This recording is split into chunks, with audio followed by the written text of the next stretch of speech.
নমস্কার সুপ্রিয় দর্শক মণ্ডলী, আপনাদের সামনে আবার একটি নতুন ভিডিও নিয়ে হাজির হলাম। তো বর্ধমান ইউনিভার্সিটির আপনারা রেজিস্ট্রেশনের জন্য যে ফর্ম ফিল আপ হয়, তো সেই ফর্ম ফিল আপ আপনারা কিভাবে করবেন, তো সেটি আমি আজকে ভিডিওর মাধ্যমে দেখিয়ে দেবো। তো চলুন স্কিপ না করে ভিডিওটি শেষ পর্যন্ত দেখতে থাকুন।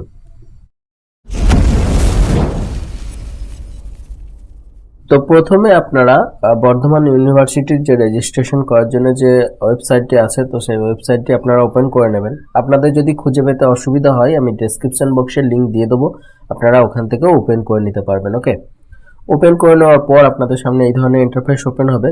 তো এখানে আপনার যে মেল আইডি, তো সেই মেল আইডিটা প্রথমে আপনি দেবেন এবং এদিকে আপনার মোবাইল নাম্বারটা দেবেন। এখানে আপনার তারপরে কনফার্ম ইমেল আইডিটা দেবেন এবং তারপরে এদিকে আপনার কনফার্ম মোবাইল নাম্বারটা দেবেন।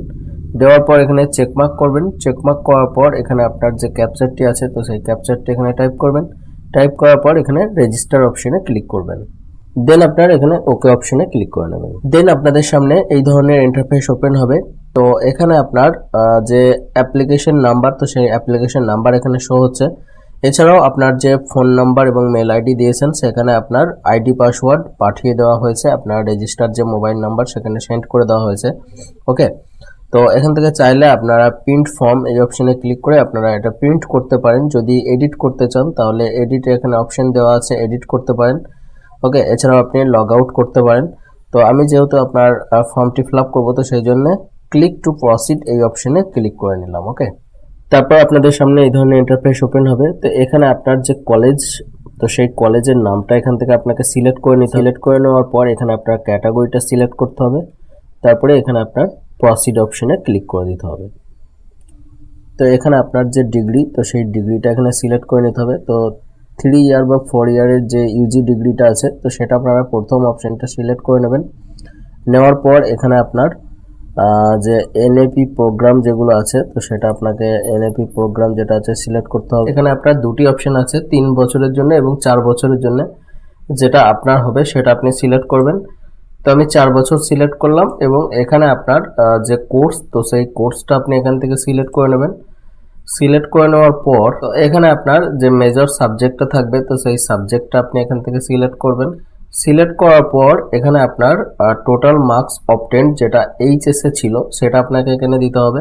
এখানে আপনার ফুল মার্কস যেটা, তো সেটা আপনাকে দিতে হবে এবং পার্সেন্টেজটা অটোমেটিক ক্যালকুলেট হয়ে চলে আসবে এখানে। তারপরে আপনার নেক্সট অপশনে ক্লিক করে নেবেন। করার পর এখানে আপনার যে স্টুডেন্ট, তো সেই স্টুডেন্টের নামটা এখানে দেবেন। দেওয়ার পর এখানে আপনার ডেট অফ বার্থটা সিলেক্ট করবেন। সিলেক্ট করার পর এখানে আপনার জেন্ডারটি সিলেক্ট করে নেবেন। তারপরে এখানে আপনার ম্যারিটাল স্ট্যাটাসটা দেবেন। যদি আপনার এখানে ডিসেবিলিটি হয়, তো সেক্ষেত্রে ইয়েস করবেন, নাহলে এটা নই থাকবে। এখানে আপনার রিলিজিয়নটা সিলেক্ট করবেন। এখানে আপনার যে এবিসি আইডি যেটা আছে, তো সেই আইডি নাম্বার এখানে দেবেন। এখানে আপনার মায়ের নামটা দিয়ে দেবেন, এদিকে আপনার বাবার নামটা দিয়ে দেবেন। ওকে, দেওয়ার পর এখানে আপনার স্টুডেন্ট ইউনিক যে নাম্বার, তো সেই স্টুডেন্ট ইউনিক নাম্বার এখানে আপনাকে দিতে হবে এবং এদিকে আপনার ন্যাশনালিটি সিলেক্ট করে নিতে হবে। ওকে, সিলেক্ট করে নেওয়ার পর এখানে আপনার মাইনরিটি কমিউনিটির মধ্যে হলে ইয়েস করবেন, না হলে এটা নো করে দেবেন। এখানে আপনার যে অ্যাড্রেস, তো সেই অ্যাড্রেসটা এখানে আপনাকে ফিল আপ করতে হবে। ওকে, এখানে আপনার ভিলেজটা দেবেন, এদিকে পোস্ট অফিস, এখানে কান্ট্রিটা সিলেক্ট করবেন এবং এখানে স্টেটের নামটা দিয়ে দেবেন। তারপরে এখানে ডিস্ট্রিক্টটা দেবেন এবং এখানে সিটিটা দেবেন। তারপরে এখানে পিনকোডটা দিয়ে দেবেন। ওকে, দেওয়ার পর এখানে আপনার যে অল্টারনেটিভ যদি ফোন নাম্বার থাকে, তো সেক্ষেত্রে দিতে পারেন, না দিলে কোনো সমস্যা কিছু নেই।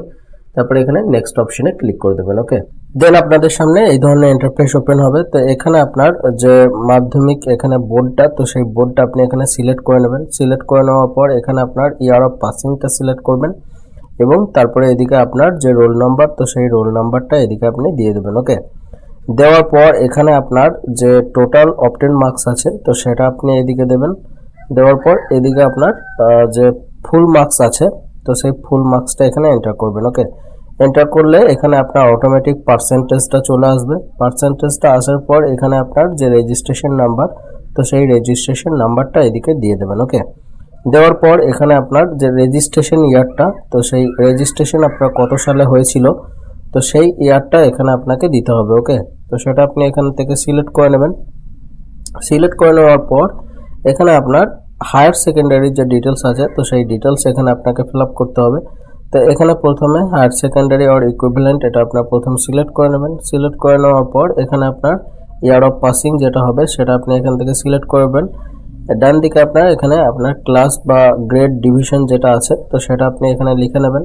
লিখে নেওয়ার পর এখানে আপনার রেজিস্ট্রেশন নাম্বারটা দিতে হবে। দেওয়ার পর এদিকে আপনার ডান দিকে যে রোল নাম্বার আছে তো সেই রোল নাম্বারটা এদিকে দিয়ে দেবেন। ওকে, দেওয়ার পর এখানে আপনার রেজিস্ট্রেশন ইয়ারটাও এখানে আপনি সিলেক্ট করে নেবেন।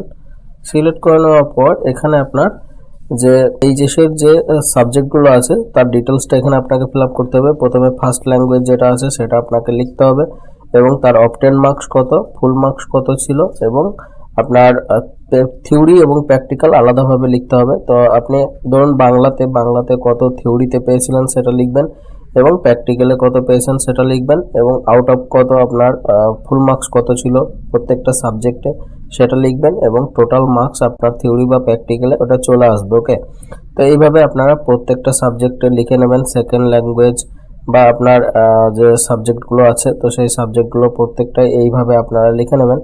লিখে নেওয়ার পর এখানে আপনার নেক্সট অপশনে ক্লিক করে দেবেন। নেক্সট অপশনে ক্লিক করার পর আপনাদের সামনে এই ধরনের ইন্টারফেস ওপেন হবে। তো এখানে আপনার যে অ্যাডমিশন ডেট তো সেই ডেটটা আপনি এখান থেকে সিলেক্ট করবেন। সিলেক্ট করার পর একাডেমিক যে ইয়ার তো সেই ইয়ারটা এখান থেকে সিলেক্ট করবেন। 23-24 একটাই অপশন আছে সেটা সিলেক্ট করে নেবেন। তো তারপরে এখানে আপনার অ্যাডমিশন যে চালান নাম্বার তো সেই চালান নাম্বারটি এখানে দেবেন। এখানে আপনার মেজর সাবজেক্ট আপনি আগে সিলেক্ট করেছিলেন, এখানে মাইনর সাবজেক্ট আপনাকে আগে একটা সিলেক্ট করতে হবে। সিলেক্ট করার পর এখান থেকে আপনাকে একটা মাল্টি সাবজেক্ট এখান থেকে সিলেক্ট করতে হবে। এই দিকটা সিলেক্ট করার পর তারপরে আপনি ডান দিকে আপনাকে একটা মাল্টি সাবজেক্ট যে কোনো সিলেক্ট করতে হবে। সিলেক্ট করার পর এখানে আপনার এবিলিটি যেটা আছে এবিলিটি এনহ্যান্সমেন্ট কোর্স তো এখান থেকে আপনার যে কোনো আপনাকে একটি সিলেক্ট করতে হবে। বাংলা, হিন্দি, উর্দু সবই আছে, আপনি যে কোনো একটি সিলেক্ট করবেন। বাংলায় নর্মালি হয় তো সেটা আপনি সিলেক্ট করবেন। তারপরে এখানে আপনার ভিএসসি এটা হচ্ছে এনভায়রনমেন্টাল স্টাডিজ তো এটা আপনার প্রত্যেকেরই আছে তো এটা আপনি সিলেক্ট করে নেবেন। সিলেক্ট করে নেওয়া এখানে আপনার যদি কোনো ইউজিসি অন্য আপনি ডিগ্রি করে থাকেন সেক্ষেত্রে এটা ইয়েস করবেন, নাহলে এটা নো করে নেবেন। এবং তারপরে এখানে আপনার যে ডকুমেন্টস তো সেই ডকুমেন্টসগুলো এখানে আপলোড করবেন। প্রথমে আপনার ফটো এবং সিগনেচার, তারপরে আপনার মাধ্যমিকের যে অ্যাডমিট কার্ড সেটা আপলোড করবেন, তারপরে মাধ্যমিকের রেজাল্ট এবং তারপরে HSA admit card, HSA result, তারপরে আপনার এখানে আপনার কাস্ট সার্টিফিকেট যদি আপনার থাকে তো সেক্ষেত্রে আপলোড করবেন, না হলে আপনার যে অ্যাডমিশন রিসিপ্ট তো সেই অ্যাডমিশন রিসিপ্ট এখানে আপলোড করবেন। ওকে, তো প্রত্যেকটা আপনার আপলোড সাইজ এখানে 1 MBর মধ্যে দিয়ে দেওয়া হয়েছে এবং ফটো এবং সিগনেচার আপনার ফটো 23 কেবির মধ্যে এবং সিগনেচার আপনার 20 কেবির মধ্যে আপলোড করতে হবে। ওকে, তো আপলোড করার পর এখানে আপনার চেকমার্ক করে নেবেন। চেকমার্ক করে নেওয়ার পর এখানে আপনার ক্যাপচারটি দেবেন। ক্যাপচারটি দেওয়ার পর এখানে আপনার প্রিভিউ অপশনে ক্লিক করে নেবেন। ওকে, প্রিভিউ করে নিলে আপনার ফুল ডিটেলসটা এইভাবে দেখাবে। তো প্রিভিউ করে নেওয়ার পর এখানে আপনার যে সাবমিট অপশন আছে তো সেই সাবমিট অপশনে ক্লিক করে নেবেন। ওকে, তো সাবমিট অপশনে ক্লিক করে নিলে আপনার ফর্মটি সাবমিট হয়ে যাবে এবং আপনার যে অ্যাপ্লিকেশন ফর্ম তো সেই ফর্ম আপনারা এখান থেকে প্রিন্ট আউট করে নেবেন। ওকে, তো বন্ধুরা এই ছিল আজকের ভিডিওটি যদি ভালো লাগে অবশ্যই একটা লাইক করে দেবেন এবং পরবর্তী ভিডিওর নোটিফিকেশন পেতে চ্যানেলটি অবশ্যই সাবস্ক্রাইব করে নেবেন।